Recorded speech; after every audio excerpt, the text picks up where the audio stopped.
كبرى تخاتلتنا سلامتا بمقدم أبدا لنا يبدا لهم من العالم تركوا سلامتهم يبارك لومي 14 سنة خلتشن إسرائيل جديدنا لنا نعهم زبلنا يو أبن بابنا خم تسمعوا تخاتلكم حساب تقولوا نهم بعر أجندنا كم تقولوا بمحبرة من رغبتات كزرب زغني سالس توين دولو إحنا ون أبو حساب كنب قديت خوينا له أباسانجو مرحوم شماغلتات عرقنا بتقراي كتما مقلقات يوم من بارهم كلنا تخاتلنا لنا اسك قرب بتعبا أباسانجو يكون بتعبا تخونتات ناي تقراي بتعبا تهلو خونتات بتعبا ناي بلسقنا و مريح ودب ناي تقراي بتمختي خمي خيد الله وصيت نتاي كونيو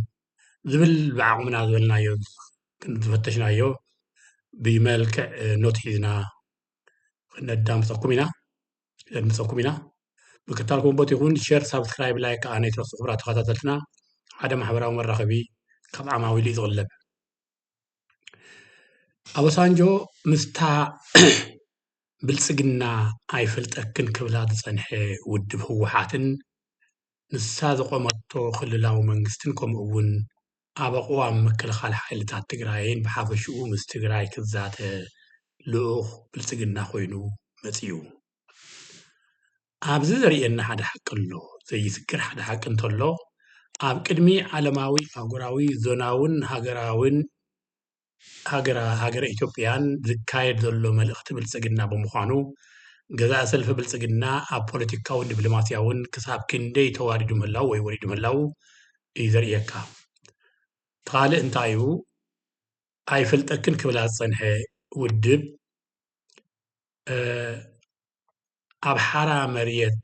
ኣሎና ዝብሉን ኣዲስ ኣበባ ነቂጦም ዘለውን ብልፀግቲ ተጋሩን ብዛዕባ ትግራይ ክዛረቡላ ተራ ከም ዘይብሎም እውን የረጋግፀልካ ዋላ እውን ኣበሳንጆን ረብሓ ብልፅግና ዝገስገሰ እንትኾነ እቲ ብክልላዊ መንግስቲ ትግራይ ዝንገሮ ኣብ ሓደ ንፁርን ፍሉጥን ምዃኑ የረጋግፀልካ ንሱ እውን ተፈናቐልቲ ብውሑስን ፀጥታዊ ምትእማንን ናብ መረበቶም ይመለሱ ክባን ዕፅዋን ይለዓል ተሓታትነት ይተግበርን ካብኡ ንላዕሊ ካሊእ ኣይንገሮን እዚ ከዓኒ ኣብ መርገፅን መትከልን ህዝቢ ትግራይ ፀኒዑ ክሕተት ዝፀንሐ ስለ ዝኾነ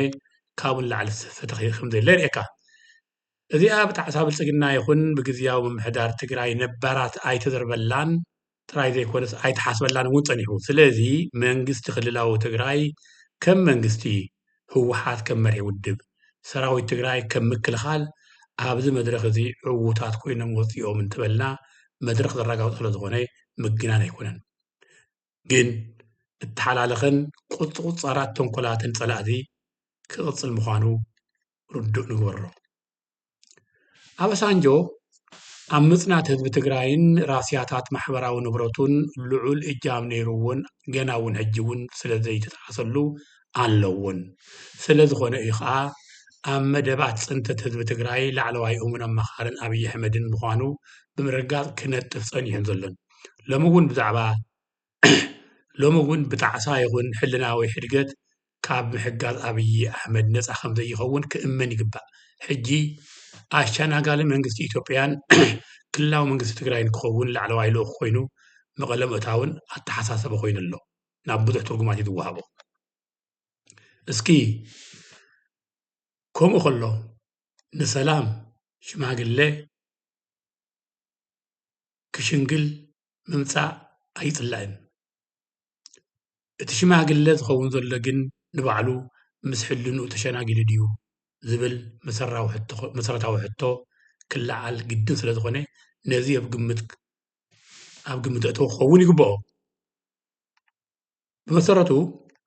ሽማግለ ክበሃል ከሎ ብክልተ ተነሓናሕቲ ወይ ክልተ ተገራጨውቲ ኣካላት ብስምምዕ ተቐባልነት ዝረኸበ ክኸውን ከሎ ተመራፂ ምኾነ ክንሽንግሎም ፅዒርናስ ትግራይ ኣብዮም ንምባል እተቋፀረ ፖለቲካዊ ቁፃር ክኸውን ከም ዝኽእል ግን ክንስሕቶ የብልናን ኣብ ሓፂር ኣብ ተስፋታት ምህንጣ የድልን እዩ ኣብ ከምዚ ዝመሰለ ዝተናውሐ ነገር እውን ምስልቻው يدليو ፖለቲካ ይኮነን ከምቲ ሕጂ ብማሕበራዊ መራኸቢታት ዝረበል ዘሎ ኣሳንጆ ናሃሪ ምድላዋት ኩናት ክዕገዝ ከም ዘለዎ ከም ዝነገረ ይዝገረሉ ማስኪ ኩናት ተቋርፂ ይፈልጥ እፅዋን ክባን እተመዛበልና በረቶም ዘይምምላስ ግዛታዊ ሓድነት ናብ ንቡር ዘይምምላስ መቐፀልታ ፅንተት ዶ ይኮነን ዝብል ሕቶ ዝፀንሐን ዘሎን ኮይኑ ኣዋሳንጆ እውን ሕቶ እዩ ሕቶ ዝግብኦ ኣዋሳንጆ ብዛዕባ ተዘሪቡ ድዩ መሰረቱ እቲ ሒዝዎ ዝመፀ ልኡኽ ንነብሱን ጉጅለ ብልፅግናን ዝሕተት ሕቶ ዶ ይኮነን ዝብል የምፀካ ከምኡ ኮይኑ ግን ኩሉ ከምኡ ከለኹ ኮይኑ እውን ኣብ ምንፃግ ካብ ምንፃግ ምስምዑ ዶ ይምረፅ ምስ ዝብሉ ሰባት ይረዳድአካ بدفئيت أمريكان حبرت أفريقيان كم التعارقتي من سرعات بلتقنان حدش تتايا شغل الله ومنقذ تقراهين كوينو لأخاتو مقالة كم زعاتو محبرا ومرة خويتات قال بمتنحهم بمنقذ تقراهي يكون جزاء سلفي إثيوبيا جن الله ومقلة تات كي تقال حلو بيتنيهو نسلسته حمتات أكل جزيا ومحدار تقراهي ناتبهالي بأمارا رحاقيتات وردا يكون جنرال تادسي ورده زحالفنا يسلطان أوانات شجرات ዝሰምዕ ሽማግለ ዕርቂ ንትግራይ ዘይረገፀ ክንሱ ኣብ ወርሒ ዘይኣክል ምጥያት መንግስቲ ክልል ትግራይ ግን ክንዲዚ ዝኣክል ፀደፍደፍ ሽምግልነት ማለት ኣርባሕነቱን ጎዳእነቱን ኣብ ከይዲ ዝረአ ኮይኑ ውፅኢቱ ግን ልዕልና ህዝቢ ትግራይን ሓያልነት ምክልኻል መሪሕ ውድብ ምስ መሪሕ ሰራዊትን ህወሓት ምዃኑ እዩ ዘረጋግፅ ዘመላኽተና እዚ ቀሊል መክሰብ ኣይኮነን ፖለቲካ ስለዚ እዚ እውን ኣብ መክሰብካ ክስራሕ ኣለዎ ወይ ዝብል ርእቶ ኣለና ኣብዚ እውን ስለምንታይ መንግስቲ ትራምፕ ንሽምግልነት ፀቕጢ ይገብር ኣሎ ዝብል ሕቶ እውን ክለዓል ግድን ኮይኑ መልሱ ብሕፅር ዝበለ ምግላፁ ፅቡቕ እዩ መንግስቲ ትራምፕ ምክንያታት እኳ ብዙሕ ይሃለዎ ኣብዚ እዋን እዚ ኣብ ቀርኒ ኣፍሪቃ ብድልየቱ ዝዕይሮ ምሽንጋላት ክገብር ግዴታ እዩ ንፅበዮ ዝነበርና እዩ እስኪ እንታይ ጥቕሚ ንስማዓዮ ልዕሊ 80 ዓመታት ኣህጉርን ሃገራትን ከተፈርስን ክትፅግንን ዝነበረት ኣሜሪካ ብዓይኒ ሓልዮት ኣህዛብን እተደፍረ ግዝኣታትን ንቡር ንምትሓትን ዘይኮነስ ብረብሓ ኣሜሪካ እዩ ዝዕየር ብፍላይ ከዓ ኣብ ኢትዮጵያን ብሓፈሻ ቀርኒ ኣፍሪቃን ብከምኡ እዩ ክስራሕ ፀኒሑ ታሪኻዊ ፖለቲካዊ ክሳራታት ከጋጥም ፀኒሑ ኣሎን ምዕራባውያንን ዕራብን ተቻሪኸን ኣጥባተንና ጎፅጎፃ ዘዕበየኦን ምስ ዘባፅሐለን ግላዕ ወርቂ ኣብ ኣፍ ልቡ ጠቂዐን ኣብ ስልጣን ኢትዮጵያ ዘብቅዖ ቀራን ቆልዓ ግን ከም ዘይዕውተን ይረዳእ እየን እምበር ፀጋጊነን ክቐንዮኦ ስለ ዝመርፃ ናብ ሽማግለታት መልኣኽ ዝፀቃቐጣ ዘላ ኮይኑ ስምዐካ ነዚ ንምርዳእ መፅሓፈ ስንክርታር ምግንፃል ኣየድልን ኣሜሪካ ምስ ረብሓ እያ ኩሉ ሰብ ስለዚ ምእንቲ ረብሓ ኣሜሪካ ምኻድ ኣነ እውን ምእንቲ ረብሓ ምባል ዘይኮይኑ ምእንቲ ረብሓ ከይትኸይዲ ኣይትብላንኻ መፍትሒታት ግን ሕጂ እውን ሳንጣታት ፅዒንካ ናብ መቐለ ሽማግለታት ምኹልኳል ዘይኮነስ ቀላል እያ ነይራ ተፍታሕ ውዕሊ ፕሪቶርያ ክፈርስ ከሎ ስቕ ኢለን ክዕዘባ ፀንሓ ሓይሊ ሚዛን ከይድምኸተ ትግራይን ስለ ዝተረኣየን ግን ኣባሳንጆ ኣብ ልዕሊ ኣረጊት ድርዑ ተፅዒነን ይልእኹ ኣለዋ ኣብ ሽምግልነት ኣባሳንጆን ሕብረት ኣፍሪቃን እኳ ፍታሕ ዘፀቢ ይኮነን ንኩሉ እናረኣና ክንከይድ ኣለና እቲ ሓፃር ፍታሕ ግን ግዝያዊ ግዝኣታዊ ሓድነት ትግራይን እተፈናቐለ ህዝቢ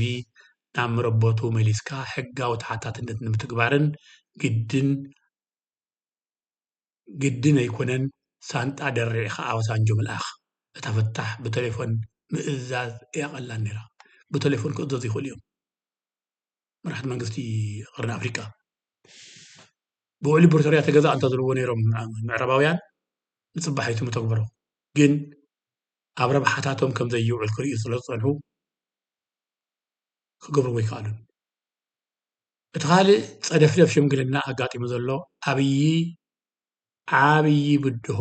ምዕራብን ጂኦፖለቲካዊ ረብሓታትን ቀርኒ ኣፍሪቃን ማእኸላይ ምብራቕን ይዝረገም ስለ ዘሎ ኣብ ማእኸላይ ምብራቕ እተኸስተ ኩናት ሓደጋታቱ ብተግባር ይርአ እውን ስለ ዘሎ ብኡመጠን ናብ ኢትዮጵያ ዝቕፅል ኩናት ሓደጋ ቀሊል ከም ዘይኮነ ድሮ ሓደጋታቱ ደሚቑ ዝረአየን ስለ ዘሎ ጉዳይ ኢትዮጵያ ኣስጋኢ ኮይኑዎም ኣሎ ስለዚ ንረብሓ ህዝቢ ትግራይ ዘይኮነስ ንረብሐአን ክብላ ኣብቲ ረብሓታት ግን ተሪርካ ምቅላትን ምምካትን ከም ዘድሊ ርኢናዮ ኣለና ስለዝኾነ ኢትዮጵያ ፀጋጊንካ ምቕናይ እንተተደልዩ ብልፅግናን መንግስቲ ክልል ትግራይን ኣብ መንጎ ዕርቅን ባእስን ኣብ ተፈራረቐ ሽምግልናታት ምቕናይ ወይ ግዜ ምምጣጥ ስለዝኾነ ነዚ ተመሪፁሎ ዝብል ርዲት ኣለና ሕጂ እውን ሰላም ህዝቢ ትግራይን ፖለቲካዊ መሪሕነቱን ብዝረጋግፅ ኣብ ውሕስነት ፀጥታን ዘረጋገፀ ክኸውን ስለ ዝግባእ ቀዳማይ ክባን ዕፅዋን ክለዓል ኣለዎ ዝብል መኸተ ኣካል መኸተ ሰገጥ ክበሃል የብሉን ካልኣይ ብዘይ ተፅዕኖን ምትእጓልን ግቡእ ባጀት ክምደብ ኣለዎ ክምደብ እንተኮይኑ ኣብዚ እውን ምርድኣይ የድሊ እዩ ሳልሳይ እተመያየጡ እተመዛበሉ ህዝቢ ምስ ሙሉእ መጣየሲ ብውሑስን ፀጥታዊ እተኣመነሉን ናብ መረበቶም ብምምላስ ራብዓይ ግዝኣታዊ ሓድነት ህዝቢ ትግራይ ምርግጋፅ ሓምሻይ ኩሉ ዝተፈናቐለን ኩሉ ዝሓለፈ ይቅርታ ኩሉ ዝሓለፈን ዝቐፀለን ጀኖሳዊ ፍፃሜታት ቀዳምነት ሂቡ ተሓታትነትን ዘረጋግፅ እንተኮይኑ ካብዚ ዕድላት እዚ ህዝቢ ትግራይ ዘርብሖ እውን ይረኣየካ እዩ ስለዝኾነ እቲ ሽምግልና ኣብ ቦትኡ ግን ግዜ ምንዋሕ ከይኸውን ክርአን ክሕሰበሉ ዝግባእ እዩ ክቡራት ተኸታተልትና ብልፅግና ነዚኣ ይቕበላን ህዝብን መንግስቲ ትግራይን ከዓ ኣይደራደራላን እዚ ፍሉጥ እዩ ስለዚ እቲ ናይ ፅባሕ ንበሎ እቲ ናይ ሎሚ ነዚ ይመስል ክሳብ ተመሳሳሊ ሰላሙ ክቡራት ተኸታተልትና ሸር ሳብስክራይብ ላይክ ከዓ ናይ ትርስዑ እንዳበልና በዚ ናይ ሎሚ ትሕዝቶና